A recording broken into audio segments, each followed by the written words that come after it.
And after we acknowledge Beijing's gross malfeasance, we're going to adjust the way we think about China in the context of the economy, of our national defense, technology, human rights, and pharmaceutical manufacturing.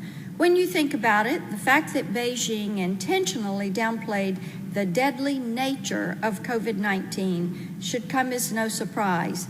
For decades, China has made a business. It has been their business to search out our vulnerabilities, exploit those vulnerabilities, and then what do they try to do?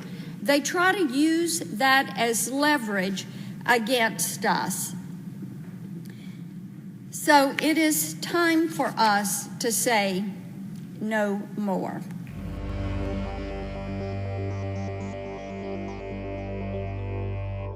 Hey everybody, this is Deb with Truthification Chronicles, and that was Marsha Blackburn.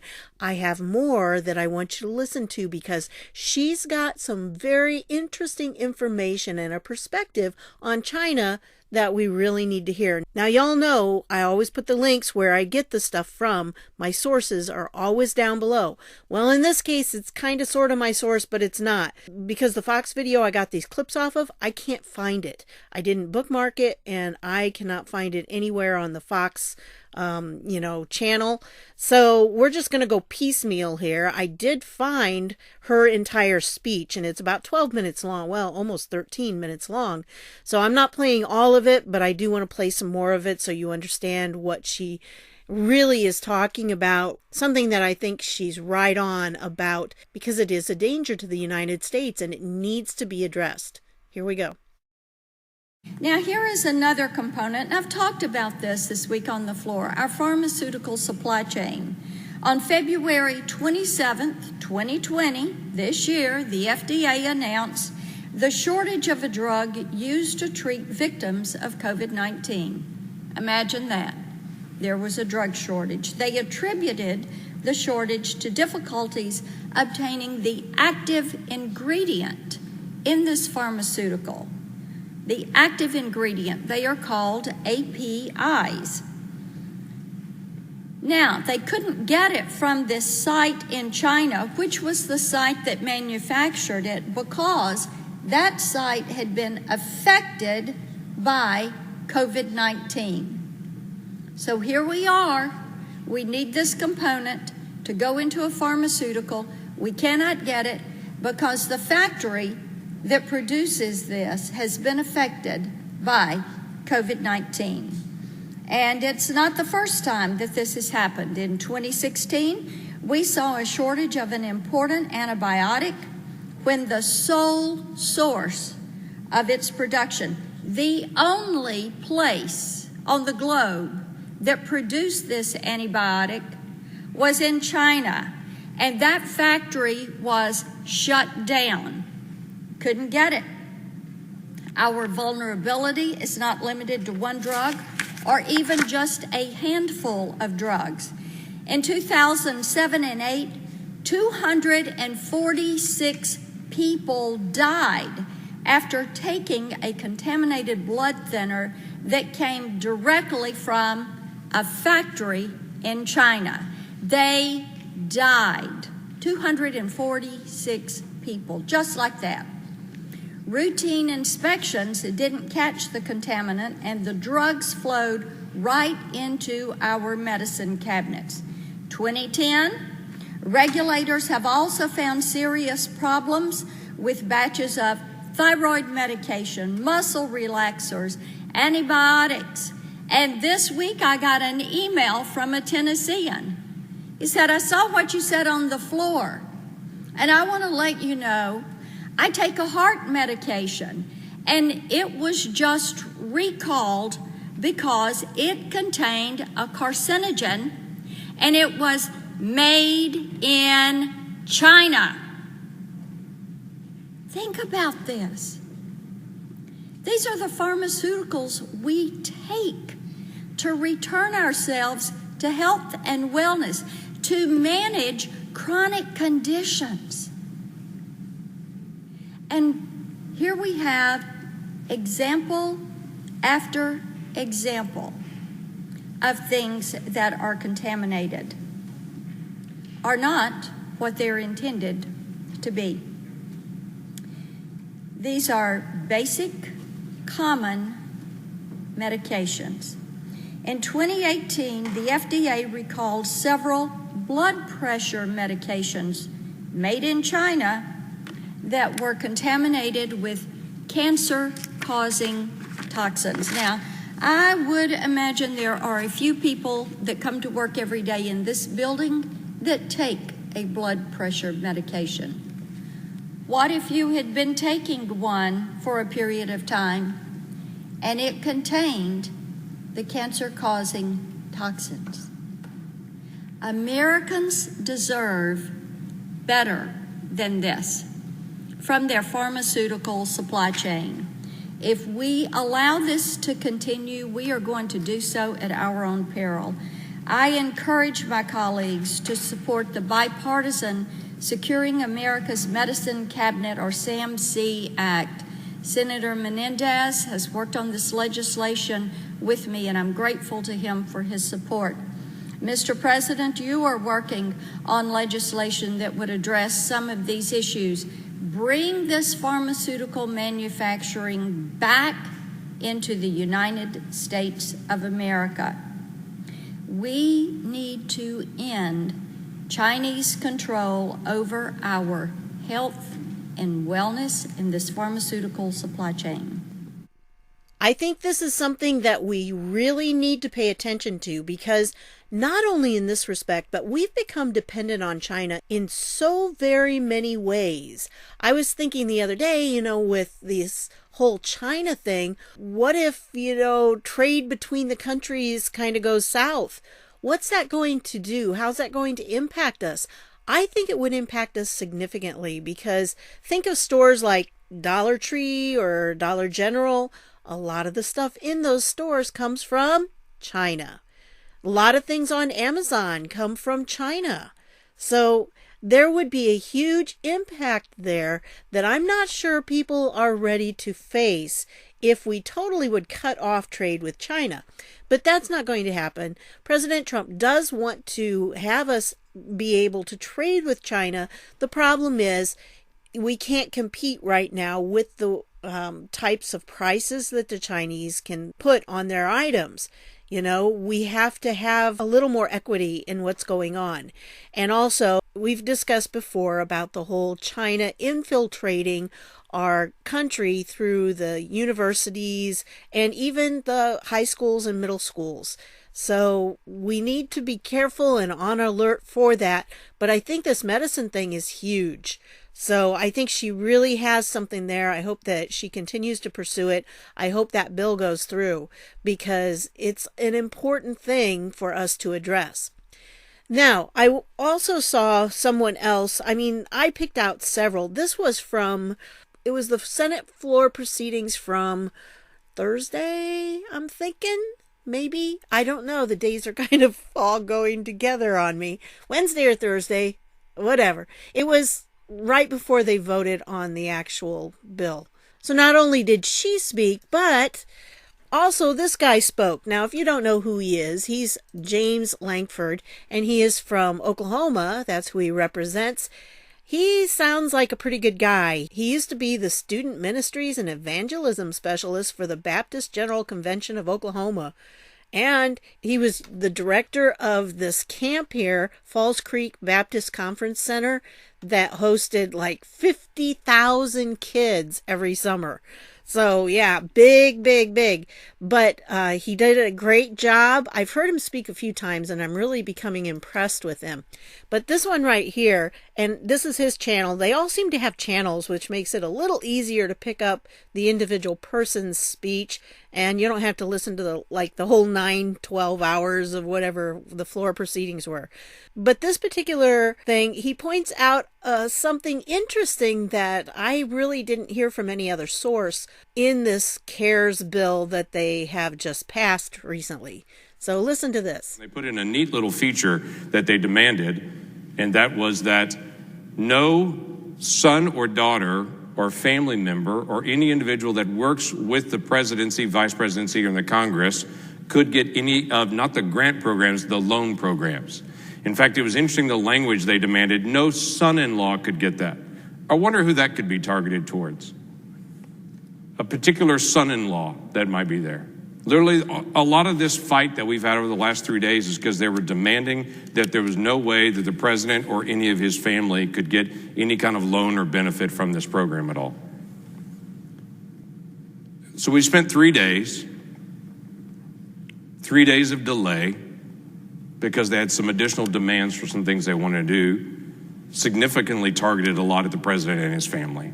I understand they don't like the president. I get that. Is that petty or what? Can you believe it? I mean, they wrote that in about the son-in-law. Now, frankly, I think it's pretty good that none of the congressmen or women or their families benefit from it. That sounds like a good thing. But they also wrote themselves a raise. So, And just to give you a heads up, and I'm sure you've already heard this, but with this bill, it was not all bad. I realized they got, $25 million for the Kennedy Center, and that Valerie Jarrett and Susan Rice are on the board there. Yeah, don't be too fast, because Trump has also appointed 10 people to that board. And one of them's Huckabee, and the other one is John Voight, who is very staunchly conservative. So I think they're on there kind of as watchdogs that are going to be keeping an eye on where that money goes. So it may not go where the Democrats thought it was going to go. Just wanted to point that out to you. And I also wanted to point out to you that in this bill, this CARES bill, yeah, the Democrats got a few things, but you know what? We got the Fed. Yeah, the Federal Reserve. It is a real transformation in what's happened here, because it was tied into the Treasury in a way that has never been done before. It kind of puts the power of the purse strings in the hands of the Treasury, which is under direct control of the president. So interesting things. If Trump has control of the Fed, that's going to be huge. But anyway, let's go on, because there were a couple other things that happened today. We're going to come back to this guy at the very end, because he has something that I want to end with. And it was a tremendous speech that is also in that clip. But anyway, I don't know if you heard this. Bob Dylan just released a 17-minute song about JFK. Yeah, so 17 minutes. Isn't that interesting? Well, it's not quite 17 minutes, but pretty close, just a few seconds off.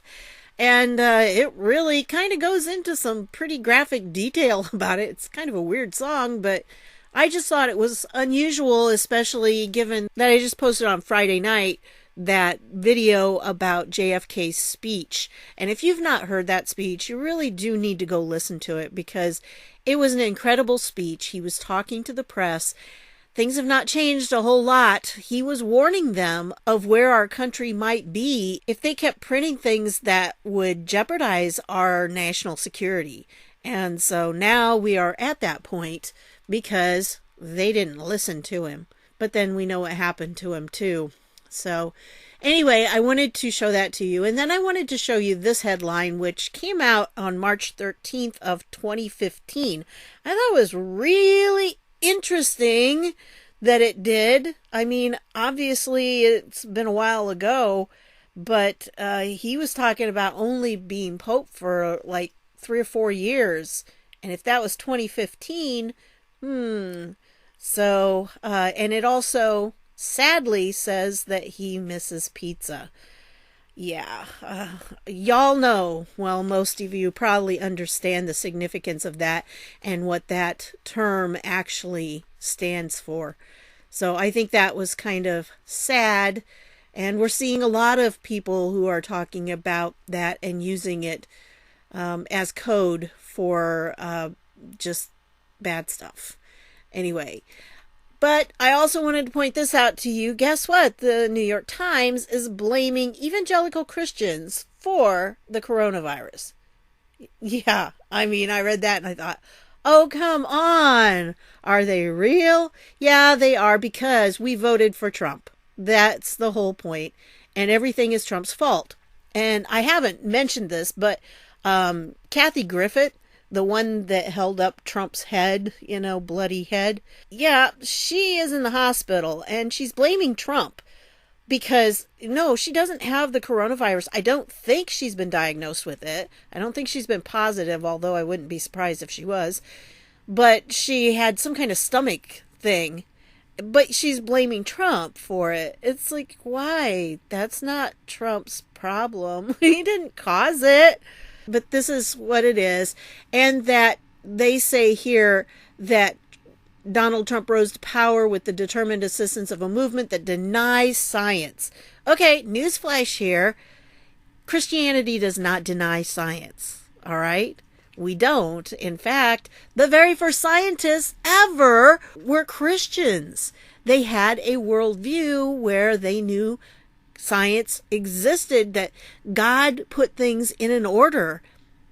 Just because you believe in God does not mean you don't believe in science. There are a lot of scientists out there who are Christians these days. I was going to say a lot of Christian scientists, but that's not what I meant, okay? A lot of scientists who are Christians. And, you can't say that just because somebody prays about things and that we believe in God, that we are denying science, okay? So I thought this was a very unfair op-ed. But you can read about it. I'll leave the link to this down below if you want to read the whole article. But yeah, we're the ones to blame because we put Trump in power and they can't stand it. Oh. So anyway, let me play this last clip. And again, this is from this Lankford. It's further on. It's like the last part of his speech here. So let me play the clip for you. And then I'm going to end with one final thought. So here you go. What has been interesting, though, is in the speeches that I've heard on the floor today from my colleagues and from many individuals and releases that I've seen, is folks have mentioned their prayer. They have mentioned with God's help, we're going to get through this. They have mentioned the struggle that we're going through as a nation and how we're praying for each other. And it keeps reminding me of something. It's a very old Psalm of Ascent. Psalm 121. When the Jews would come into Jerusalem for the different feasts, they would sing these psalms of ascent as they came off the eastern hills and would start rising up towards Jerusalem. And the psalm they would sing, I think, is pertinent for our time right now. Psalm 121 reads, I lift up my eyes to the mountains. Where does my help come from? Now remember, the mountains here is the capital city, Jerusalem. It's the seat of government for them and the center of worship. But it's the seat of government for them. And they would sing, I lift up my eyes to the mountains. Where does my help come from? My help comes from the Lord, the maker of heaven and earth. He will not let your foot slip. He who watches over you will not slumber. Indeed, he who watches over Israel will neither slumber nor sleep. The Lord watches over you. The Lord is your shade at your right hand. The sun will not harm you by day, nor the moon by night. The Lord will keep you from harm. He will watch over you. The Lord will watch over your coming and going, both now and forevermore. It's interesting to me that the people would come in, marching into Jerusalem, the seat of government, singing the song, I lift up my eyes to the mountain. But where does my help come from? My help comes from the Lord. And of all the things that are going on in Washington, D.C. right now, you'll hear people here repeating over and over again, our hope is not in government. Our hope is not in how much money we can spend. We understand full well when we lift up our eyes to the mountain, to this hill, we understand full well where our help comes from. And it's not from all the folks in this room. Our help comes from the Lord, and we're grateful that he neither slumbers nor sleeps. With that, I yield the floor. I thought he put it together so well and said a great thing there. And since it's Sunday, I figured that was a good time to post it. And as for my final thought on this, I don't know if you're familiar with Rich Mullins, but he was a Christian singer, contemporary singer, who was killed in a car accident not too awful. Well, it's been a while now, I guess. But he was a great man. And he wrote some pretty impressive songs. He had quite a testimony of his life. He was not always a good kid. his life was an example of what I think most people wish their relationship with God would be. He was very humble. He sold a lot of albums, but instead of taking the money, what he did was he only took, I think, $50,000 a year to live on. And then the rest of it went to his church, and the elders in his church managed it and put it to work for various charities. And so I've always thought that was something very magnificent about him. He really had a lot of spiritual insights. And I think this one just kind of fits our situation right now. God is a wild man.